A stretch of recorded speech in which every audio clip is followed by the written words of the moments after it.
திருப்பூர் பல்லடம் நியூஸ்7 தமிழ் செய்தியாளர் மீது கொலைவெறி தாக்குதல் நடத்தியவர்களை குண்டர் சட்டத்தில் கைது செய்ய கோரி விழுப்புரம் ஆட்சியர் அலுவலகம் முன்பாக விழுப்புரம் பத்திரிகையாளர்கள் கண்டன ஆர்ப்பாட்டத்தில் ஈடுபட்டனர்.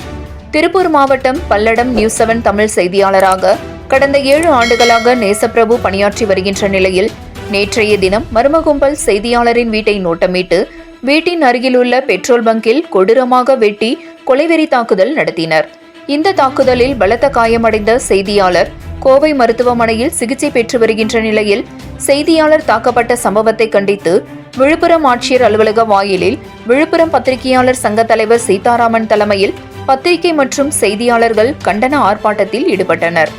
கண்டன ஆர்ப்பாட்டத்தில் ஈடுபட்ட செய்தியாளர்கள் மற்றும் பத்திரிகையாளர்கள் குற்றவாளிகளை கைது செய்து தண்டனை வழங்க வேண்டும் எனவும் செய்தி மற்றும் பத்திரிகையாளர்களுக்கு பணி பாதுகாப்பு வழங்க தமிழக அரசு நடவடிக்கை எடுக்க வேண்டும் என வலியுறுத்தினர். தமிழக முதலமைச்சர் ஸ்டாலின் செய்தியாளர் தாக்கப்பட்ட விவகாரத்தில் காவல்துறை அதிகாரிகள் மீது நடவடிக்கை எடுத்ததற்கும் இழப்பீட்டுத் தொகை ரூபாய் 3 லட்சம் அறிவித்ததற்கு நன்றி தெரிவித்தனர்.